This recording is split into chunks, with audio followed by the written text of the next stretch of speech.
Hey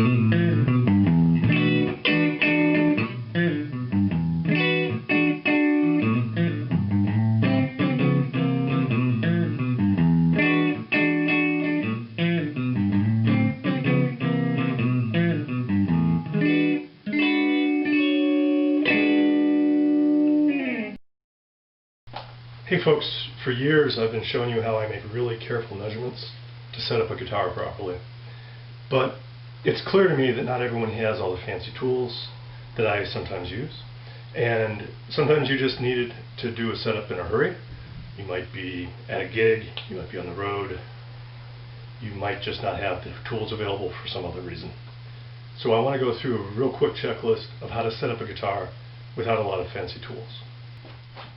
Okay, so first I want to go through the tools that you will need. If you happen to have a kit like this that has cutters and screwdrivers and a scale, or a ruler you might call it, Allen wrenches and stuff like that, this has a string lighter too, then you've got most of what you need.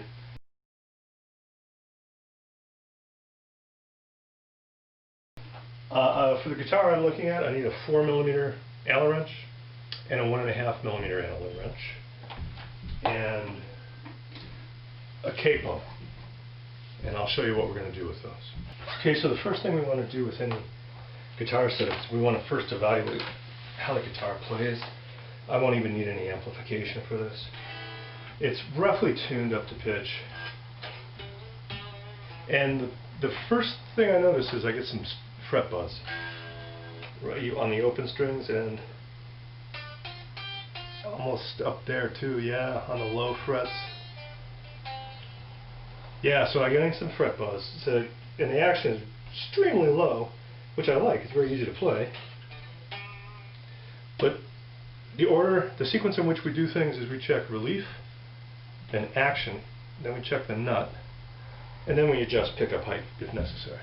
So the big three are relief first, action second, and then check on the nut. Let's see how we do that. So I mentioned we don't need a lot of fancy tools.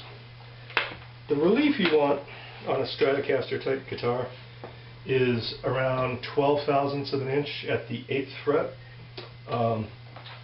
And one way to do that is just to take a capo and put it on your 1st fret. So you're holding the string against the 1st fret, and then fret it up here near the bridge, like the 22nd fret or whatever. Take a business card and it should easily slip between the string and the fret, and it doesn't at the 8th fret. So that means right away I know that I have to increase the relief. In other words, the neck is too either dead straight or there might be a little back bow this way. I want a curvature this way that allows clearance between the frets and the strings. So take off the capo. And if the strings balance the force of the truss rod, so if I have a curvature this way, the truss rod's winning, I have to loosen the truss rod. Does that make sense? And I'm going to take a guess that it's about a 60-degree turn, another 60-degree turn. And when you're loosening, you can be a little quicker to make adjustments than when you're tightening. When you're tightening a truss rod, you don't want to go too far. You want to be careful and do it in small increments when you're loosening as well. And let's see, if I now capo at the 1st fret, finger at the 22nd or so, and I go to the 8th fret again, okay, that barely fits through. That's about a 10/1000ths business card. So I could probably do even a little bit more loosening, just a touch. Take that off. Okay, now for the action, if you have, say, 3 of these, 6 would be better. You want probably around a 1/16 of an inch. So we'll start with 3 and sort of see how it looks at the 12th fret, about halfway. Yeah, so I've got about a 1/16 of an inch action there now.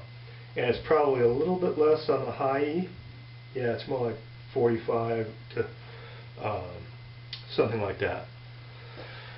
So that's relief, action, and I would adjust the action with the 1.5 millimeter Allen wrench if it needed it.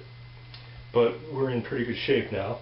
What happened is this neck, which was discontinued actually from Stuart McDonald, looks like it's not truly quarter hewn. So it's a little wimbly. It seems to change with the weather and such.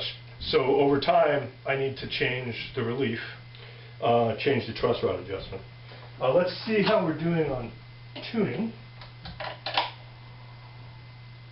Because we're very close, and we'll just double check the nut. The nut was checked very recently, so I don't expect it's going to need much. So I have to go a little sharper. This one a little bit flat. Excuse me, that's about right.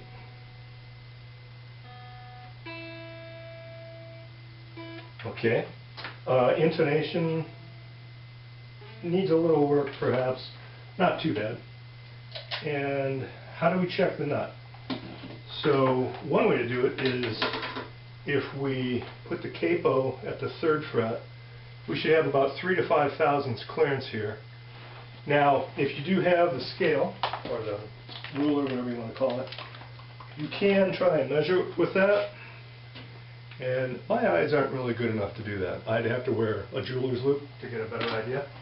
I'm actually better off just sort of estimating or using a shim. Again, in this case, 10 thousandths would be too much.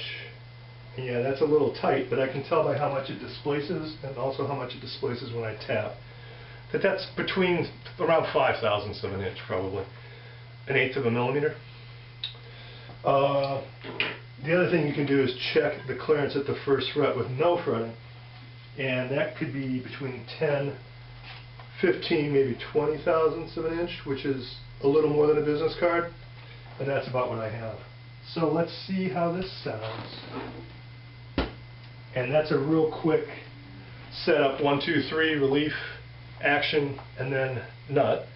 And the pickups by eye look about right now.